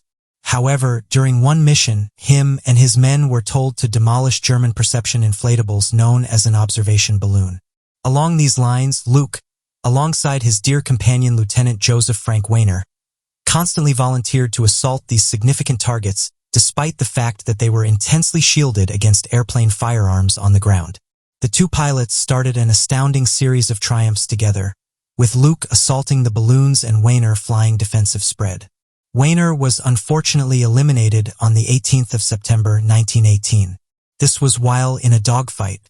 Luke at that point destroyed 2 of these planes, 2 inflatables and a halberstadt. Between the 12th of September and the 29th of September, Luke was credited with destroying 14 German inflatables and 4 airplanes. Luke accomplished these 18 triumphs during only 10 fights in 8 days. An incredible accomplishment that not many have been credited with. Frank Luke Jr. passed on during an encounter with the German infantry after his airplane was gunned down by a machine gun. The last in this video is that of Corporal Desmond Doss. This heroic man shook the hand of President Harry S. Truman during his speech in the White House. Doss experienced childhood in Virginia and was a Seventh-day Adventist. In late April 1945, a 26-year-old Doss and his unit were called upon to assist battle with approaching Uroso Miura. Doss's unit was entrusted with climbing a tricky 400-foot-high spiked hill, nicknamed Haxor Ridge, to find a workable pace. Sitting tight and waiting for his team were a huge number of intensely outfitted Japanese troopers. During the month-long battle, Doss treated a few harmed men, dressing their injuries directly on the battlefield before carrying them to a safe location. About 7 days into the battle, Doss was the main surgeon whose job was to deal with the remainder of the men. Doss was brave and continued with his duty despite the Japanese raining bullets at them. The ambush left numerous injured and eliminated many of the men. The rest of the Americans were driven down the ledge aside from Doss. Over a period of a few hours, Doss treated the wounded and hauled them to safety. By sunset, he had brought 75 troopers to safety. However, his heroic acts did not end there. Days after, as the Americans proceeded with their moderate development, Doss was injured in the leg by an explosive. Rather than approaching another doctor for help, he treated himself.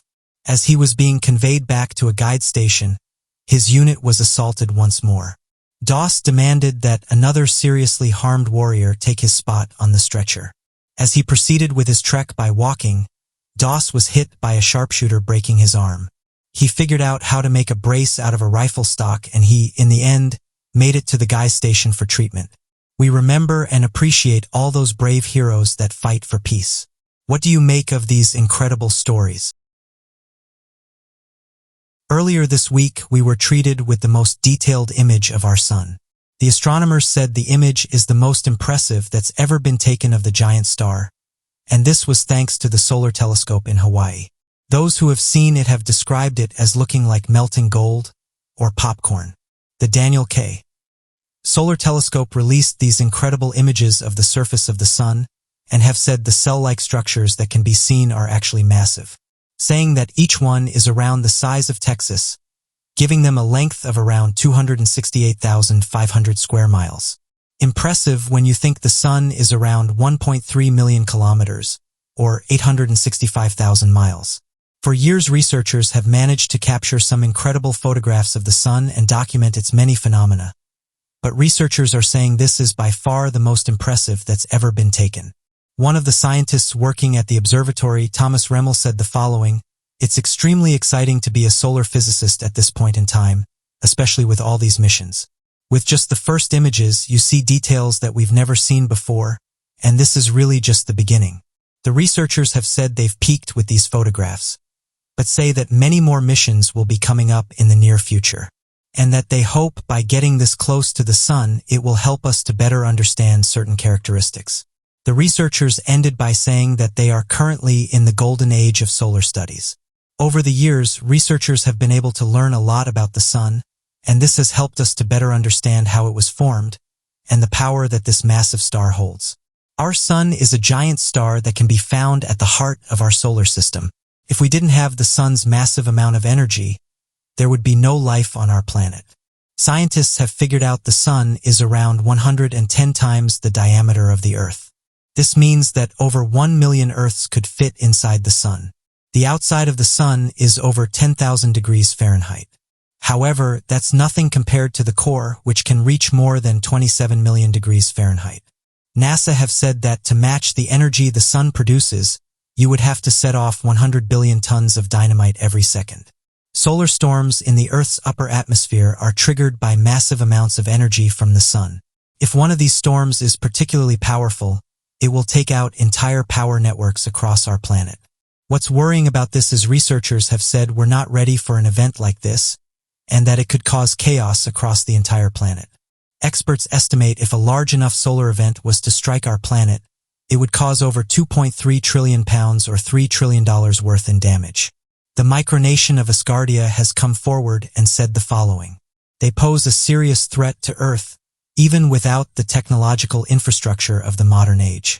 The growth of highly sensitive and space-dependent electronic grids, signals, and networks makes the task of defending the planet from the unpredictable effects of the sun more urgent than ever. Asgardia is committed as a community of citizens of more than 200 countries to invest in public and scientific affairs, to researching and preparing appropriate defense mechanisms to tackle superstorms, and caring equally about all humanity as well as its citizens. Asgardia, or the Space Kingdom of Asgardia, intend to build 3 settlements in outer space. However, they have warned us about these outside attacks. Going back, scientists announced that a massive solar storm hit our planet. It's thought this occurred around 2,500 to 2,700 years ago, and it's believed to have been 10 times stronger than any solar storm we've recorded in the modern age. According to researchers, these solar storms did used to happen quite often. In fact, it's only due to our magnetosphere that we're kept safe. This protects all life on Earth from most of the particles the sun emits. Going back thousands of years ago, when this massive solar storm hit our planet, it would have caused radiation issues. Researchers have said it's important we monitor our sun and try to adapt to counter these types of storms. This isn't the only interesting discovery that's been made in regards to space. Out in the vastness of space are a number of incredible and impossible to believe signs. What's incredible is that most of these were theorized before their sightings. But now, thanks to science, we can definitely say they exist. One of these comes in the form of black holes. Recently, scientists noticed that the black hole that's located in the center of the Milky Way started to pulsate and give off massive amounts of light. As you can imagine, both scientists and researchers couldn't believe what they were seeing. This black hole has been described as being rather calm, but these massive fluctuations have caught the attention of scientists. One scientist said this is the brightest they've ever seen this black hole, further saying it's around 75 times brighter than before. The increase in brightness was picked up on in May, and the researchers have said they're now looking at what caused it to do this. At the moment, the team behind the study is collecting more data, saying that various telescopes across the globe could have picked up on these changes, and this could help us to better understand why this black hole started to increase in brightness. As mentioned, this black hole is located at the center of the Milky Way galaxy, and it has a gravitational force so large that researchers believe it to be the force holding and moving the entire galaxy together. Another thing they've said is that in billions of years this black hole will most likely swallow all of the energy within our galaxy, and this will happen within the next billion years or so. Though the celestial body itself is impossible to see given all of the mass energy at the center of the Milky Way galaxy. It's a commonly held theory that the majority of research scientists believe that the only force is capable of maintaining the entire force of the galaxy must be that of a supermassive black hole residing at the center. The original estimates placed the supermassive black hole, referred to as Sagittarius A for residing at the Sagittarius constellation, as being no more than 4 million times the mass of our Sun. Rather small when compared to other supermassive black holes. However, when measurements and estimates were taken again, researchers realized there was not just one of these supermassive black holes, but dozens of these large celestial bodies in orbit are moving around each other. When researchers attempted to take clearer images, it was soon revealed there was more than 1,000 of these large supermassive black holes at the center of the Milky Way galaxy, some rivaling in size some of the largest celestial bodies ever witnessed before.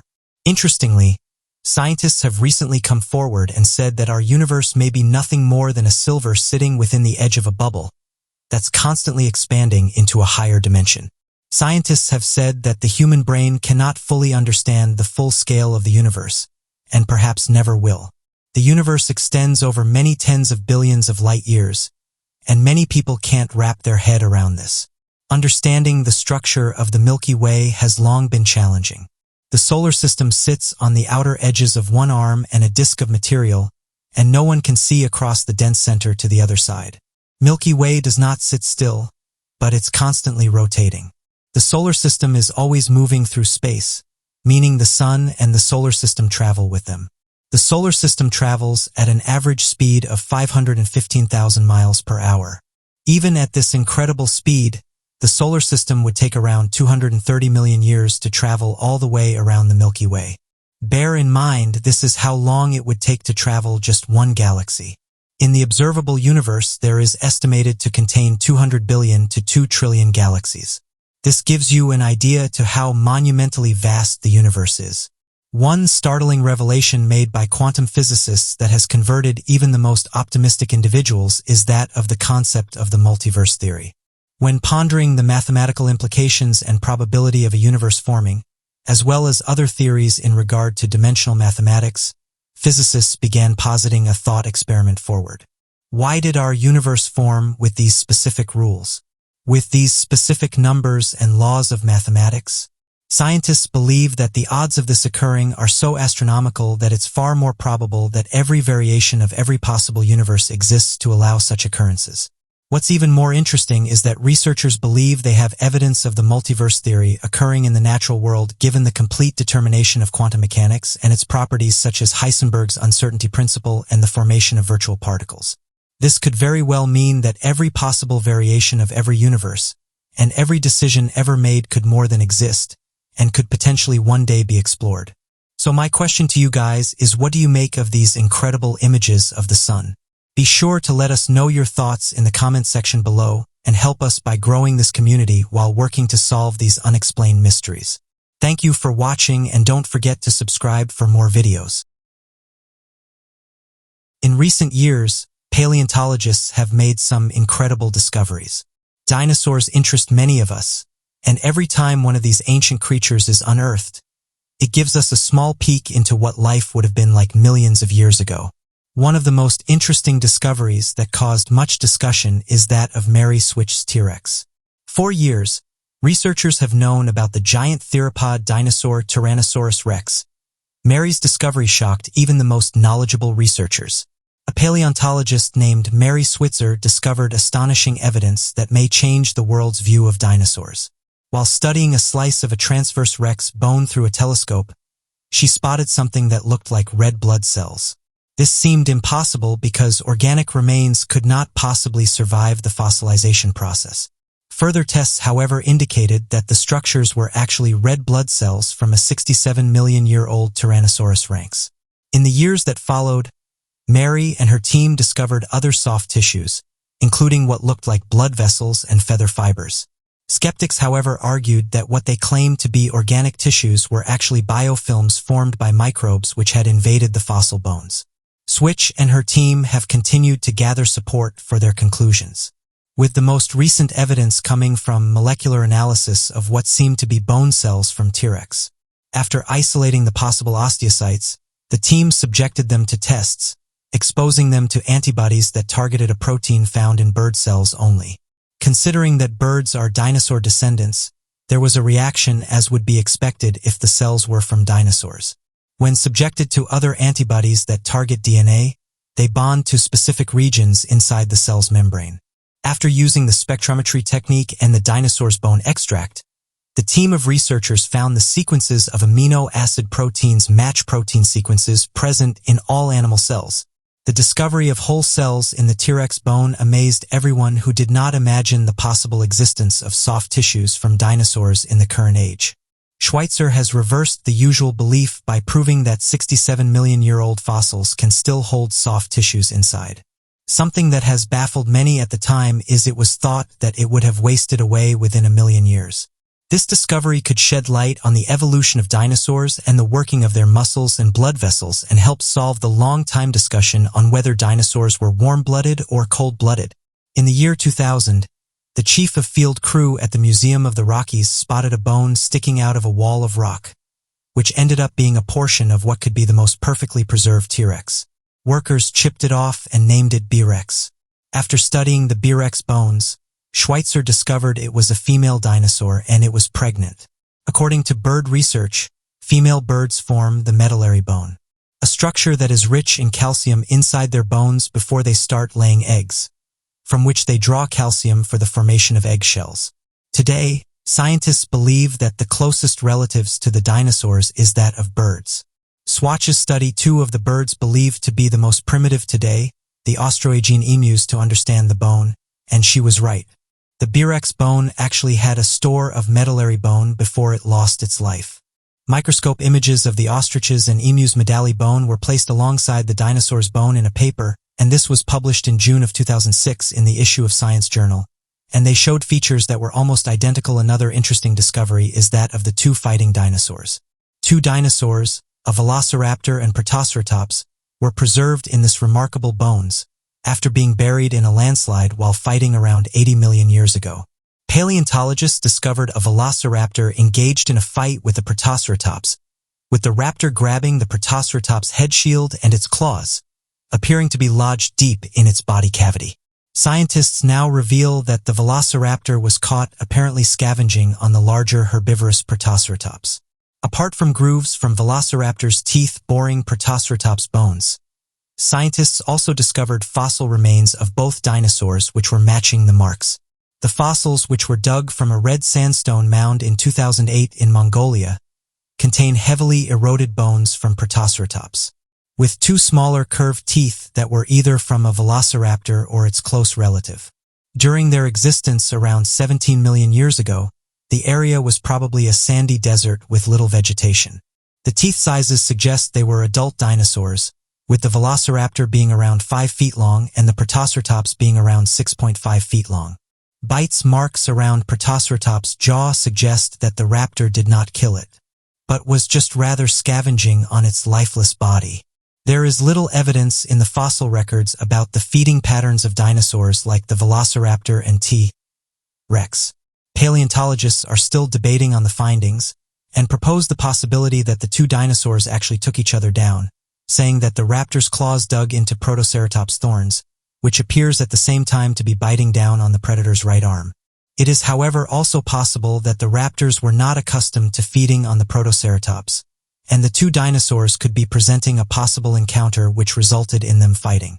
A new fossil discovery that was published in the Journal of Paleography suggests that this could not have happened, and provides more evidence that the velociraptor actually fed on the protoceratops on a regular basis, by scavenging and also hunting them actively.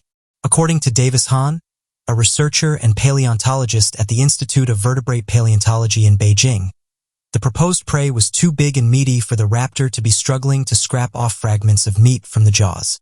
He suggests that when carnivores are faced with large carcasses, they start at the hind legs and the belly, and the head is usually the last option.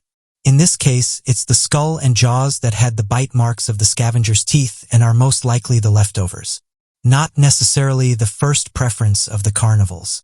This behavior seems to be in line with that of most modern-day predecessors, with almost all carnivores like lions and jackals doing both. These new findings shed more light on the findings of 30 years ago, suggesting that the two were locked in combat as the raptor hunted the herbivore.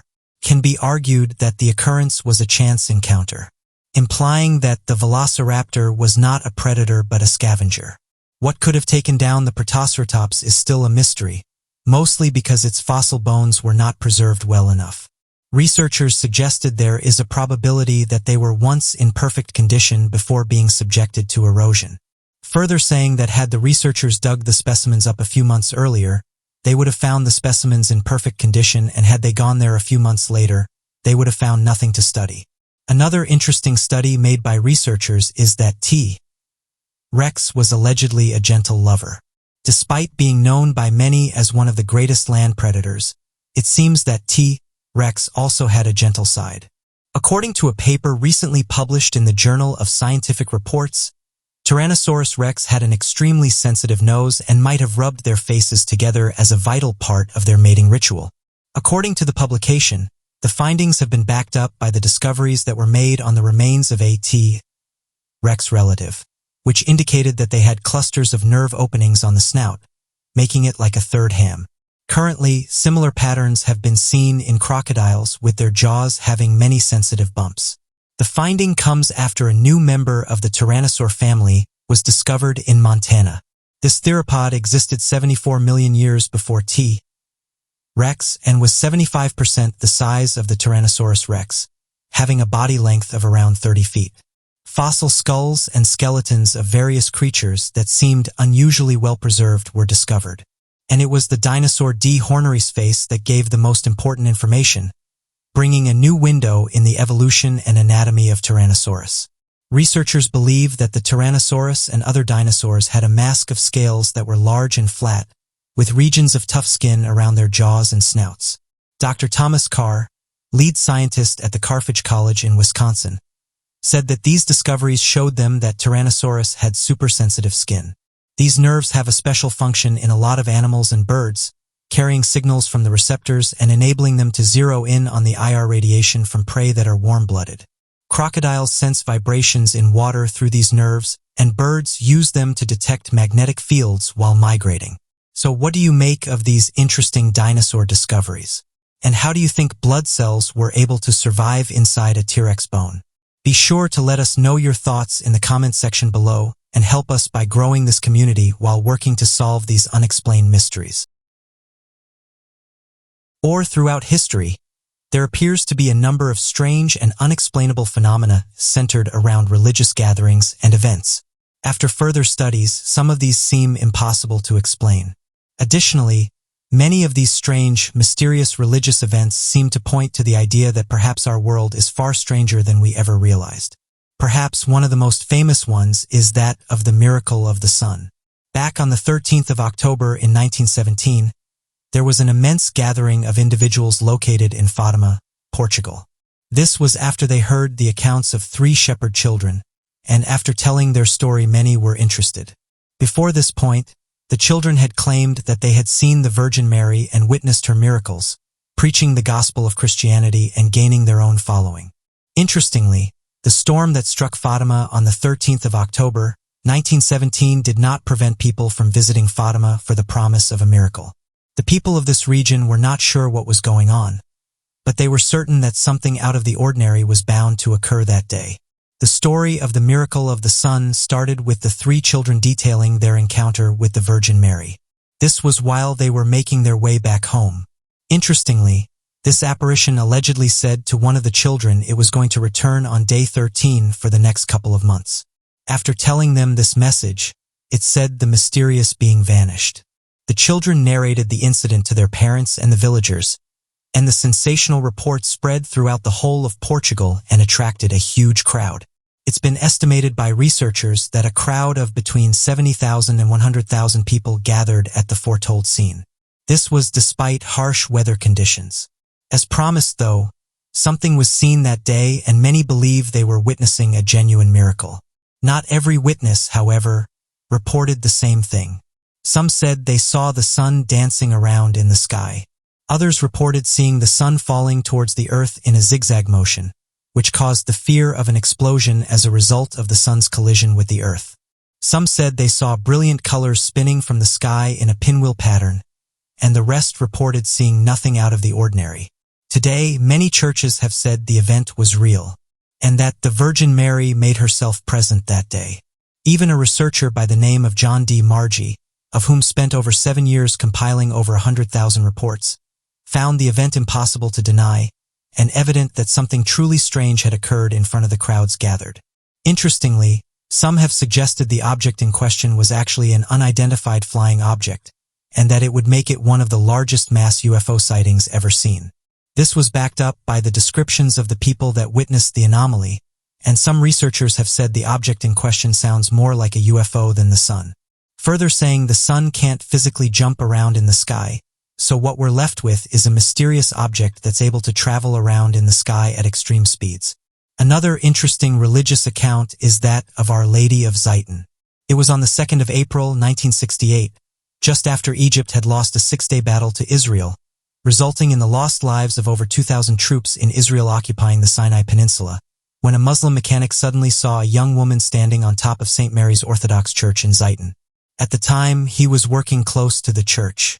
He thought she was on the verge of doing something she may regret, and so ran to help her. A group of onlookers gathered there and saw her, but she quickly disappeared.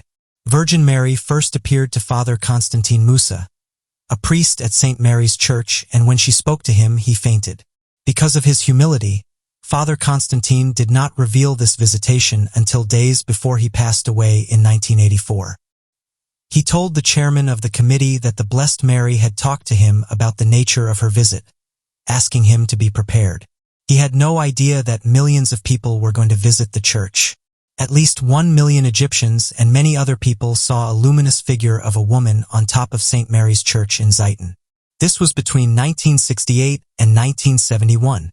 The apparitions mostly happened on feast days, lasting several minutes, with the longest one lasting for 9 hours. Many witnesses remember seeing Mary holding an olive branch, which symbolized the peace that Middle Easterns desperately needed. Some saw Mary bowing before her cross, blessing the crowds and walking across the domes of the church. At some point, a crowd of around 250,000 people witnessed one of the apparitions. In the early hours of the 13th of April, a photographer overcame the sensation of immobility, which prevented most of the people from taking pictures. He was able to snap some photographs of the events, and interestingly, after doing so, this helped an injured arm. It was reported that after taking the photographs and seeing the apparition, he felt much better. This was later confirmed as true by doctors. The witnesses to these apparitions also reported seeing luminous doves during the night, with flashes of bright colors reminiscing the miracle of the sun in Fatima. Other people saw Mary with Saint Joseph, or as she cradled Jesus at around 12 years old. Most remember this scent of incense in Zaytun. Christian medical professionals confirmed many miraculous healings occurring in Zaytun between 1968 and 1971 appeared that saw numerous conversions. Unlike in Fatima, many remained silent in all of the apparitions in Zaytun. The authorities in Egypt ordered that the unusual events be investigated after observing the growing crowds. They, however, saw no projectors, light sources, or any other devices that would be intended to treat the public. This was after searching a 15-mile radius of the church. Photos of these apparitions were published in various Egyptian newspapers, with video footage being broadcast on the news. Europe and America, probably preoccupied with other events, but not very interested in the apparitions, but featured an article under the title Visions of the Virgin Mary, reported in Cairo.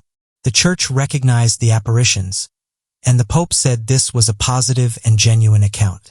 The Vatican, however, did not give any statement on the apparitions' authenticity, since they happened in an Orthodox church. Many believe the apparitions to be Mary's comeback to Zaytun, as they claim this being one of the Holy Family's home. A landowner who wasn't Orthodox in Zaytun claimed that in 1918, Mary came to him in a dream and asked him to build a church in Zaytun in her honor. It was exactly 50 years after the stream when the apparition started. Zaytun was not the only place that witnessed Mary's apparition. Many have reported seeing Mary with some elements of Zaytun, like the scent of incense, Mary walking on a church roof, and luminous stuffs being sighted. Whether a person believes in the apparitions of Zaytun or not is a matter of personal faith. Suggested evidence, however, exists in their favor, as hundreds of thousands of people saw these mysterious beings. Another interesting account is Our Lady of Warwick, in which the Virgin Mary was also reported to have manifested overhead the Church of the Virgin Mary located in the city of Giza in Egypt. Again, during the sighting, the first to view the event was that of Muslim neighbors across the streets that reportedly saw a large orb, and this mysterious light was hovering above the church. As residents were watching the mysterious light, it started to take the form of a female. Given the previous sightings back in 1968, the event of Our Lady of Warwick that occurred in 2009 were quickly compared to past sightings and was instantly believed to have been the return of the Virgin Mary's apparitions. Additionally, a number of high-quality photographs were taken of the event that show in great detail a large glowing white apparition of a woman and that she appeared over the dome of the church. Today, these marine apparition sightings and gathered proof continue to be ignored by skeptics as no reasonable explanations have come forward. Interestingly, it's not known what these apparitions were or what they mean, but the people that attended these events are very sure of what they saw. Many of these accounts match each other, and in these cases we do have photographic evidence. Something that doesn't normally happen when we talk about these types of subjects. So the big question is, what do these photographs show? Is this proof that there's something in the afterlife, and that people are able to come back if necessary? Nikola Tesla once said the numbers 369 are the secret behind the universe. Tesla was a very curious person from his childhood and was fascinated how small things produce big results. There's a story of how, when he was a kid, he went to a snowy mountain with his friends. The story goes that one of them threw their ball and it caused a mini avalanche, and ever since this moment Tesla was fascinated with how things worked. And it eventually put him on the path of wanting to understand the universe. This led Tesla to accomplish great things in the future, and it's reported that he was able to create a semi-earthquake by using vibrations on the 3rd of September 1899. With this technology, he was then able to do the same on the 6th of September 1899 and the 9th of September 1899. In regards to those incidents, he only reported that 369 was the key, are not only the key to certain inventions but the key to the universe. And if people only knew about their significance, they would be able to achieve great things.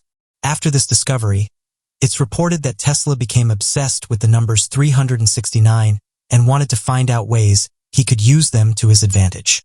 However, it's only fair if you present both sides of the argument. There are those that say Tesla was able to unlock these secrets, whereas others have said these are just stories and there's no evidence to back them up. The reason some believe it to be bogus is because Tesla was a good engineer, but wasn't good at selling his ideas, causing many people to come into his life and essentially copy his inventions and sell them as their own. With that being said, there are many that would have vouched for Tesla, and history has proved that Tesla was a man born in the wrong era. It's reported that he started to research the number 3. In fact, it's said by many that 3 is the base number of creation. Throughout the history of civilization, 3 has been seen as very important to culture, religion, and even science. It signifies unity, perfection, and creation, and it also represents the energy from the second day of creation in Tripod of Life, which is in the study of sacred geometry. Tripod of Life are 3 circles, and when they overlap, energy is emitted. This energy increases our creativity and broadens our consciousness. Number 6 is seen to be twice as powerful as 3, and 9 is the jewel of the 3s. 9 represents singularity as well as vacuum. 6 contains the negative energies. 9 is also known as the seed of life and is believed to serve as a blueprint for the universe and life. 369 is also considered by many as the mathematical fingerprint of God, are not in the sense of a being, but rather the sense of creation and everything that exists within the universe. Some may call this the universal consciousness or the energy that flows throughout the cosmos. Here are some interesting examples. The circumference of a circle is 360, which is 3 plus 6 plus 0 equals 9.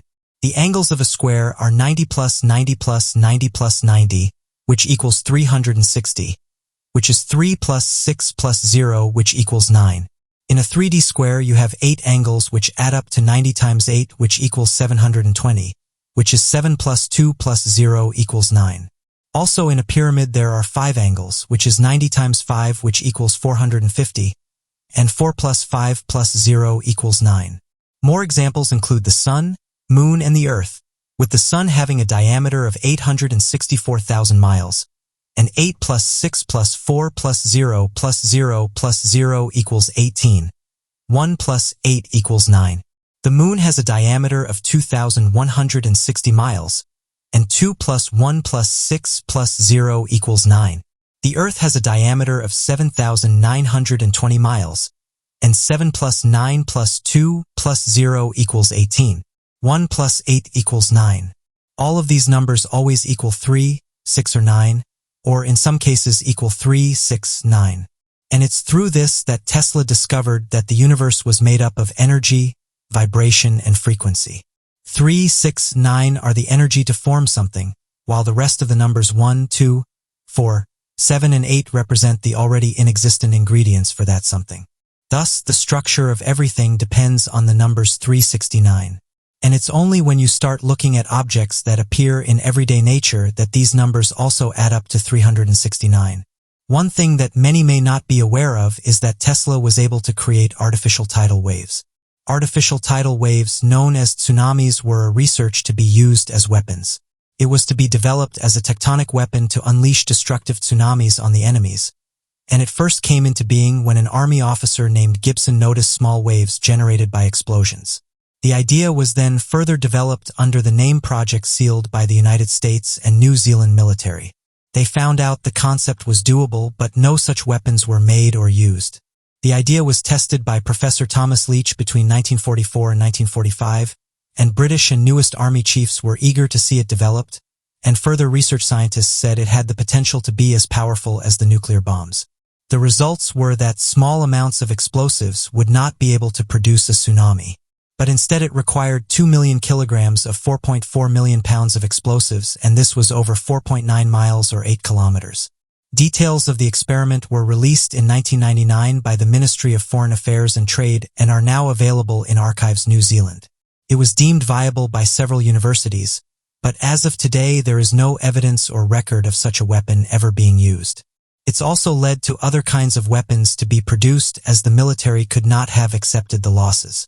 The bouncing bomb was made, which contained 5 tons of explosives, and it was also created to explode in water. The bouncing bomb was unable to produce any tsunamis, but in some cases it could cause flooding. This is what happened when it was used against the Germans when it hit 3 dams and caused major flooding. Another interesting invention that's been linked to Nikola Tesla is that of the death ray or death beam. It's been estimated by researchers that the death ray was first thought of in the 1920s and 1930s. Its main purpose was being able to take down enemies while the person using the machine was nowhere near them. It was thought to be made of particles which would then create a powerful beam. It was an electromagnetic weapon. In 1957, the National Inventors Council had added it to the needed military inventions. It's reported that Germany had 2 projects, and Japan had one to develop the death ray. Many people in the past have claimed to have invented the death ray, and these include Harry Grindel, Nikola Tesla, and Antonio Longoria. All 3 had different types of death rays. Grindel's was allegedly able to take down humans. Although further research provided that one was never created, Longoria's could take down small pigeons and mice, while Nikola Tesla's was able to provide a ton of power and hit a tiny target. The most famous death ray concept was created by Tesla, and it's still focused on today. According to Tesla, if the death ray worked, there would have been no war in the world anymore, as each country would have been covered with impenetrable invisible war, and no missiles would have been able to breach it. He called his death ray Teleforce and stated that it was incapable of killing any human being.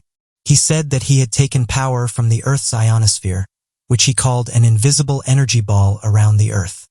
He'd also said that he'd reached the ionosphere with his 50-foot-tall Tesser coil. The purpose of his death ray was to destroy anything that reached as near as 200 meters. Tesla also said he needed to build extra inventions in order to complete his death ray, and it would have helped the U.S. armies to fight at sea. The researchers, keeping in mind the past accomplishments of Tesla, could not overlook the possibility of a scientific breakthrough by completion of the death ray. After a lot of effort, the researchers were able to find the power source that Tesla said was needed for the death ray. Interestingly, Henry Fleur was thought to have also created one of these machines, and that he'd made a lot of people invest in his ideas. However, it turned out he didn't want anyone to see the progress of the project, and it ended up with them filing a lawsuit against him. The court was involved and Henry was told to demonstrate his death ray to win the case, and he did. His death ray was able to take down several reptiles and insects from 10 feet away. Interestingly, termites were taken out with a death ray within 35 seconds, while a lizard took 4 minutes and a snake took 8 minutes and 30 seconds. He won the case and was asked by the jury if the death ray could be used to take down humans, but he replied that he would not work in that area, but it could happen with increased power. Tesla is a true believer that everything is made out of matter. It all begins and ends with matter, and sound will never disappear once it's created. He firmly believed in the laws of creation and applied it to all his theories. Tesla said the following while being interviewed, "I want it to illuminate the whole earth. There is enough electricity to become a second sun. Mankind is not ready for the great and good. In Colorado Springs, I soak the earth by electricity.